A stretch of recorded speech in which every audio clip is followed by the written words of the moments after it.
nosotros. Bien, como dijo Nani, me toca desarrollar y compartir con ustedes un poco de lo que ha sido mi experiencia durante este periodo de la cuarentena que estamos atravesando pues, debido a la pandemia que azota el mundo, y en específico pues, el eje del desafío docente versus las herramientas tecnológicas. Voy a tratar de ser breve. Le comentaba a Nani que yo hablo mucho, espero no extenderme tanto, y de dejar mis ideas lo más claras posible y bien desarrolladas. Bien, entonces, desde mi punto de vista, para entender un poquito mejor esto del desafío del docente versus las herramientas tecnológicas, debemos partir desde esto de que voy a decir, de entender que en nuestro sistema educativo actualmente el cuerpo docente está conformado por profesores de diversas generaciones, diversas edades, y que esto ocasiona un choque generacional docente-estudiante. ¿Y por qué digo esto? Quizás alguno de ustedes se pregunte, ¿no? Bueno, la razón es que no hablamos el mismo idioma que el estudiante en cuanto a tecnología se refiere. Independientemente de si el estudiante tiene acceso o no a la tecnología, la verdad es que ellos han sido estimulados desde tempranas edades con diversos aparatos tecnológicos y los manejan muy bien. En cambio, los docentes, muchos docentes han visto la aparición de estas nuevas herramientas tecnológicas a lo largo de su carrera, pero no necesariamente saben, conocen y manejan las mismas. Entonces, la aparición y desarrollo gradual en la historia moderna de lo que se ha denominado las TICs, o tecnologías de información y comunicación, han ido poco a poco modificando el paradigma educativo en el mundo y llamando al docente a formarse en las mismas e incluirlas en sus clases diarias. Hemos estado llamados desde hace años a modernizar la educación. En nuestro país, esta modernización de la educación se fue dando de manera muy lenta y muchos docentes no sintieron la necesidad inmediata de actualizarse y manejar las TICs. Pero entonces, de repente, de un día a otro, el mundo cambió por completo y nos hemos visto obligados a sumergirnos en una educación a distancia que apuesta a las TICs como su principal soporte. Y aquí es en donde empieza el verdadero desafío para los docentes. Muchos empezaron a preguntar, ¿y qué hago ahora? ¿Cómo daré mis clases? Yo no sé manejar estas herramientas, ¿quién me va a ayudar? Y en este punto empezó a surgir, como es obvio, una gran incertidumbre en el ámbito educativo, tanto en docentes como papás como estudiantes. Hasta que se empezó a vislumbrar cierta luz y empezó a surgir algunos modelos para manejar esta situación de una educación a distancia y en línea. Que por cierto, tampoco es nada nuevo porque en la educación superior ya se lleva varios años enseñando en línea y esto ha servido como modelo para adaptar el sistema educativo a niveles bajos. Bien, entonces en Panamá nos encontramos con una propuesta de parte del Meduca que nos invita a tener clases sincrónicas, a desarrollar guías o módulos y a realizar videos, tutoriales y demás para orientar correctamente a nuestros estudiantes. Para poder alcanzar el éxito en este modelo de educación, como docentes debemos despertar nuestro espíritu investigativo y nuestro pensamiento creativo. Y esto no solamente el docente de música, o sea, todos los docentes estamos invitados a esto. Como primer desafío, desde mi punto de vista, de mi análisis, tenemos un desafío no tecnológico, que es el de reorganizar nuestros planes de estudios, entendiendo que los objetivos planteados quizás se alcancen en un periodo de tiempo más largo. De igual forma, debemos analizar cuáles son realmente los esenciales mínimos que necesita adquirir el estudiante y enfocarnos en ellos. Yo considero un error querer abarcar todo el material que hacíamos antes solo por el hecho de cumplir un plan. Simplemente estaríamos sobrecargando al estudiante, sobrecargando al profesor de trabajo, y esto el cumplir un plan no nos garantiza que haya un aprendizaje significativo y duradero, que es lo que debemos apuntar nosotros, a que haya realmente un aprendizaje significativo. Bueno, entonces, como segundo desafío, nos encontramos que el docente debe aprender a manejar las herramientas, las plataformas de comunicación sincrónica, como las que son Zoom, donde nos encontramos ahorita, como Teams de Microsoft, que hablaba hace un momento el compañero Boris, como Meet de Google, entre otras que ofrece el mercado. Pero esto no es solo saber cómo conectarme y cómo invitar a mis estudiantes a la reunión. Estas plataformas nos brindan un sinnúmero de herramientas para hacer una clase más interesante, como la posibilidad de anotar y rayar en la pantalla. Como una anécdota, yo rayo mucho en las pantallas en mi clase. Ahorita el Colegio San Agustín se mantiene dando clases por Zoom, y yo rayo mucho, utilizo colores, y eso lo hace muy interesante. Tengo una alumna que me decía, profesor, usted es el niño de los plumones, porque usa muchos colores, pero ayuda a guiar y enfocar al alumno en lo que tú realmente quieres que él vea, qué es lo importante de lo que tú estás compartiendo en el momento.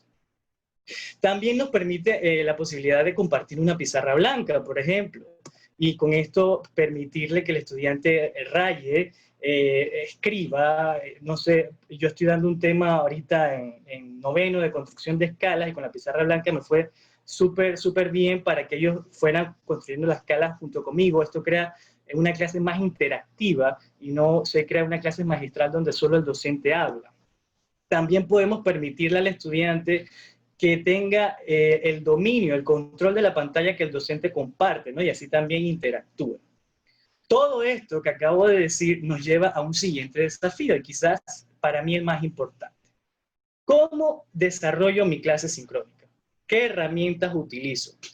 ¿Cómo mantener la atención de los chicos? Y para esto es muy importante que el docente cambie su mentalidad y esté dispuesto a desaprender y reaprender cómo dar una clase. Debemos recordar que, aunque veamos sus pantallas, no estamos de manera presencial con ellos, y debemos buscar la manera de captar su atención y mantener el entusiasmo en la clase. Bien, desde mi experiencia nos podemos ayudar mucho en una tendencia educativa surgida hace algunos años, que consiste en la gamificación de la educación, que es decir, es el uso de juegos, y en este caso sería de videojuegos para la clase. Tenemos muchas herramientas para que ellos aprendan jugando, que por cierto, el concepto de aprender jugando tampoco es nada nuevo, simplemente que ahora con la gamificación estamos hablando un idioma más cercano al de los chicos, que es usar los videojuegos. Algunas de esas herramientas muy útiles que podemos utilizar como docente está como, por ejemplo, el Kahoot, que es una herramienta que te permite hacer un juego de trivias en vivo. Yo la estoy utilizando mucho en mis clases. Tú programas las preguntas, los chicos se conectan con el celular, o tú compartes la pantalla por la reunión, y se crea una competencia. Te hace un podio, primer, segundo, tercer lugar, y uno lo puede poner muy interesante. Yo lo que hago es, los chicos les encanta, en secundaria me ha servido muchísimo, y lo que hago es que de repente, para incentivar a que se metan un poquito en el juego, si estamos cerca de un ejercicio, el que gana se lleva, qué sé yo, 2 puntos para el ejercicio, para que ellos se motiven un poquito en participar más en lo que es el juego. También hay otras herramientas parecidas como Quizzes, ¿no? Que también es de trivias. Bien, entonces, también para mantener esta atención, por otro lado, debemos siempre estar tratando de hacer preguntas y mantenerlos atentos, ¿no? Y basarnos mucho en el modelo educativo constructivista, que es donde el estudiante tiene que construir su propio conocimiento y tiene que ser un agente partícipe de su formación. Por lo cual los docentes también debemos incluirlo, o sea, recordarnos de incluirlo, no solo conectarnos a la reunión, hablar y hablar y hablar. Y para eso podemos hacer uso del chat para crear foros y preguntas de lo que se está hablando durante la reunión sincrónica.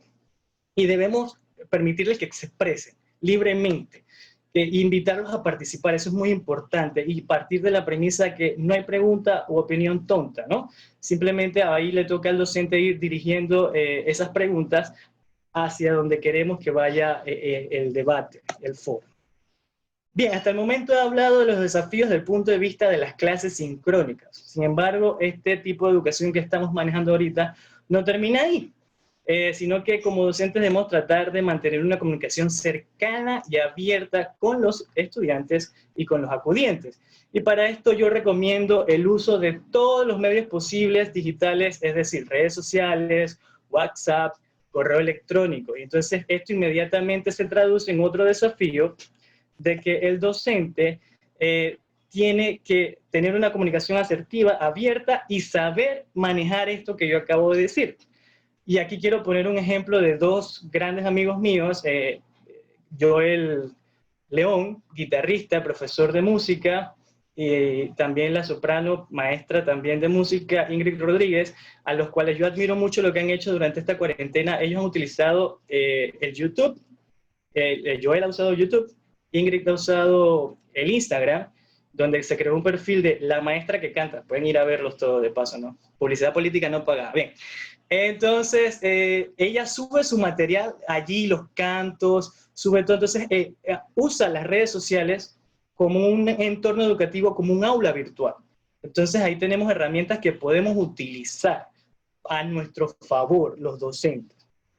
Bien, de igual forma, como docentes estamos llamados a crear contenido multimedia, ¿ok? Para el estudio de nuestras clases por parte del estudiante. Y esto significa también un desafío para el docente en conocer la utilización de programas de edición de videos, conocer programas de edición de audio, de grabación de audio, saber cómo grabar un video desde el celular, la computadora u otra herramienta. Algunos me dirán, pero vaya, si eso es muy fácil. Pues yo tengo compañeros que se las ha hecho muy difícil, por lo que precisamente dije en un inicio, choque generacional que hay ahorita. Entonces, ahorita no hay nada hablado, no hay nada fácil, todos estamos aprendiendo y todos tenemos el desafío de conocer nuevas herramientas. Por eso dije el espíritu creativo e investigativo también en un inicio. Bien, también como docentes, bueno, retomando, debemos ser creativos y aprovechar todos los recursos que hay en Internet, por lo cual debemos manejar correctamente los buscadores y el mismo Internet. Mucha gente solamente utiliza el Google, ¿no? El Google de repente no nos funciona del todo para lo que es el ámbito educativo. Está el Google académico, que muchas personas no saben que existe o no lo saben utilizar. También para innovar, pues hay programas para hay páginas web para programar videojuegos educativos. Yo me he valido de este recurso también para incentivar a mis estudiantes. Hay una página web que se llama Movit, que esta página web te permite de manera muy fácil e intuitiva programar videojuegos que puedes usar en clase y puedes dejárselo para que practiquen, para realimentar el conocimiento, para crear un aprendizaje significativo. También el Internet nos permite crear blogs para subir material, para que ellos puedan encontrar ese material que estamos trabajando en clase, porque es importante tener un ambiente que reemplace el aula, tener un aula virtual, un entorno virtual donde ellos sepan a dónde dirigirse para tener el material. Entonces, ahí tenemos la creación de blogs o lo de las redes sociales como está haciendo Ingrid, o ya aulas virtuales más formales como el Google Classroom, o el Olmagi, que es una herramienta de biosoftware, que es la empresa que tiene el MERET. Bien, entonces ya me pasé el tiempo, pero ya estoy terminando. Estos son algunos ejemplos de las cosas que podemos hacer con Internet, ¿eh? Pero lo principal es que como profesores, como instituciones educativas, debemos dejar en el pasado esta disputa que había en los colegios con las TICs. ¿Y por qué lo digo? Porque no te dejaban ni como docente ni como estudiante tener el celular en clase.